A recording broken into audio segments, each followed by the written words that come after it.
Hello and welcome to what was in a former life the unofficial UK British artists top 40.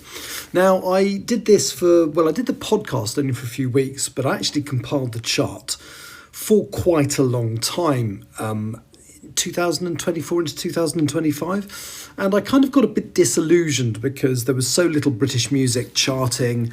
British audiences seemed much more interested in consuming mainly foreign music, mainly American music, to be honest.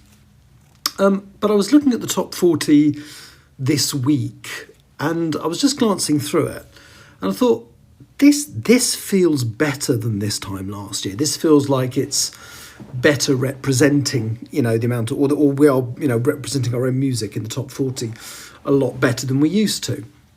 And so just out of sheer interest, I did something I haven't done for a very long time, and I decided to compile a chart using only British artists. So I'll just try and find my original rules for this. But basically, the rule is it can be in the British top 40 if the artist was born in the UK, has naturalised and taken citizenship of the UK, and if there's several artists named on the music, then as long as one of the named artists follows the previously met criteria, then that's fine. Now, British artists, I kind of took a bit of a wide view of what counts as British. I was thinking of the British Isles, not necessarily people from the United Kingdom. So basically, any artists born in England, Scotland, Wales, Republic of Ireland, Northern Ireland, or any of the other little parts of the UK. Well, get myself into trouble here. I appreciate that the Republic of Ireland isn't part of the UK, but it is part of the British Isles. Isle of Man, stuff like that. And suddenly I was just glancing through. I've still been listening to the regular top 40. So the top 40 music sales in the UK, which obviously features artists from all around the world. And as I just began to realise that there's quite a lot in there that's British. So, for example, if we go back to, now I'm going to have to see if I can find my old data here. Let's have a look. It's on my old website. It's on my current website, actually, richardwrights.wordpress.com. Sorry, this is literally made up as I've gone along. Unlike the previous time I did this chart, I had music on in the background. It was literally just a countdown. I thought I would just talk to you about the stuff that was in there. Oh, I can't find it. Maybe I'll do it in the next show when I've had time to think about it. But anyway, what I've decided to do, again, as an experiment for the next few weeks, is just to compile, instead of a British artist top 40, which seems like a lot of work, I'm going to do British artists top 20. And what I will say is that in the good old days, I used to compile the top 40, and there would not be 40 tracks in the top 100, the official top 100, that had British artists as named artists in them. So what I used to have to do is I used to have a couple of tracks at the bottom of the chart, which were, the ones that dropped out the previous week, the highest rating ones that dropped out the previous week, and so on. One of the advantages of doing a top 20 is it's very unlikely I'll have to scrabble around to do that. So I thought I'd just talk you through this week's top 20. So at number 20, we have a track called Landslide by Fleetwood Mac. Again, that's quite an old classic track.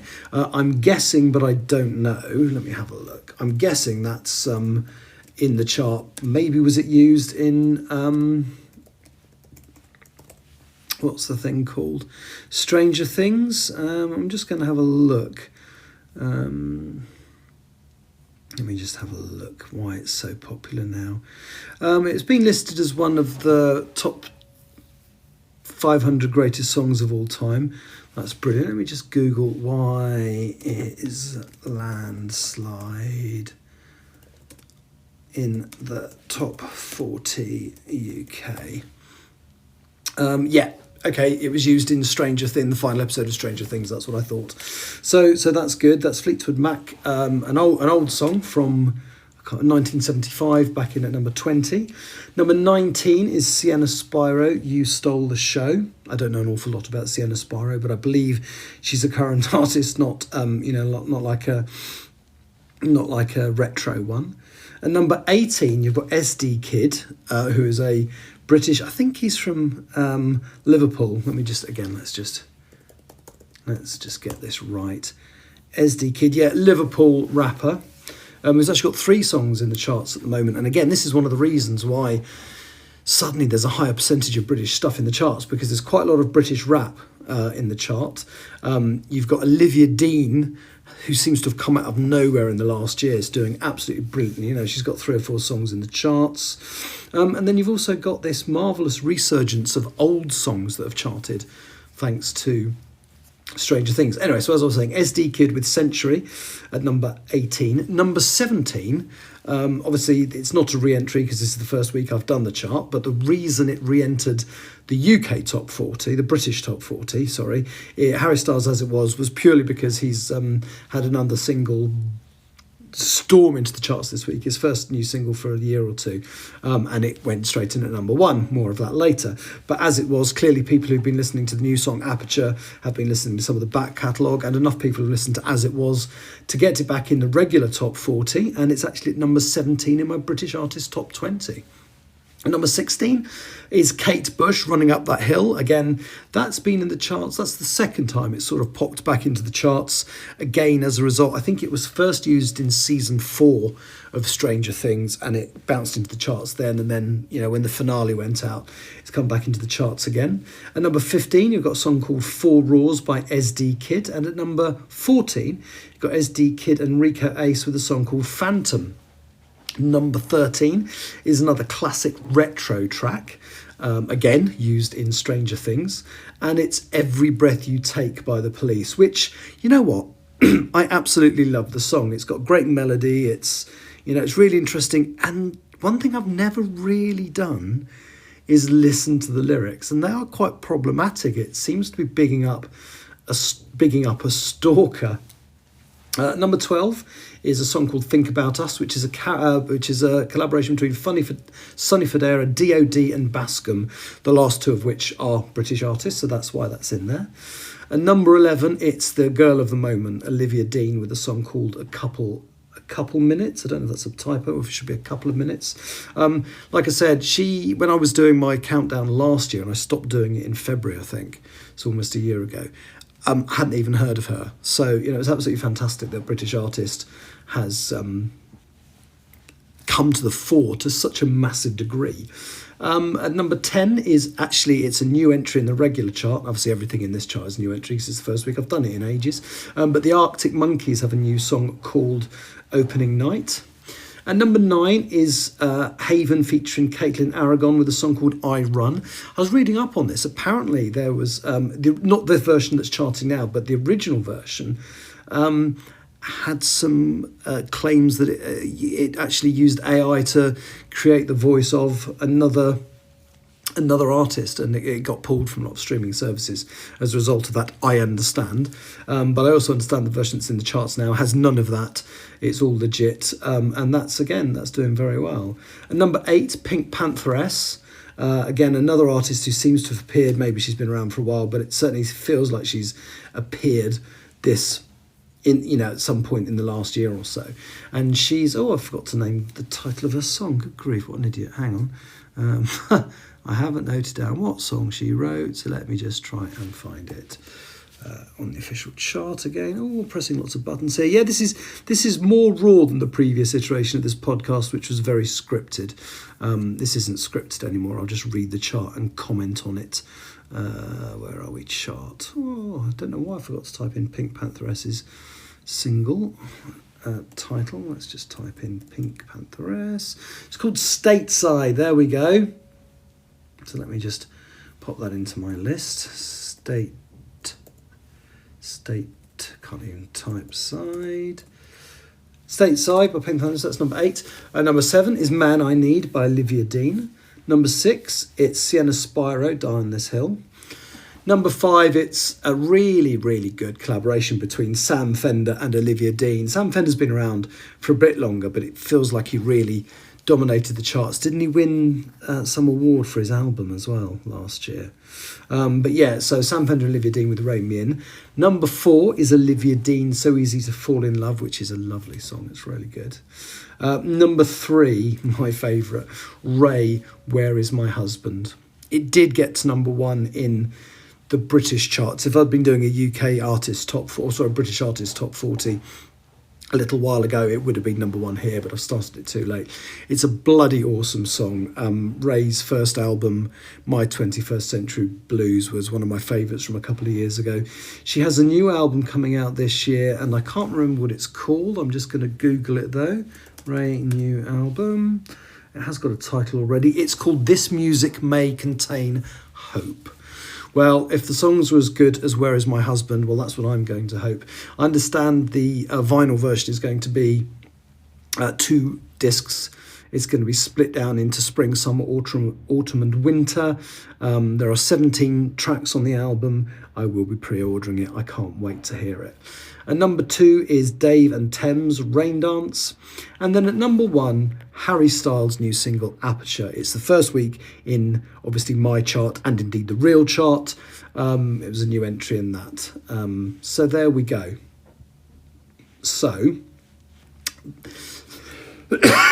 excuse me, that is the British artists' top 20. And I'm going to try and do this every week. Top 20 feels like a lot less work than a top 40.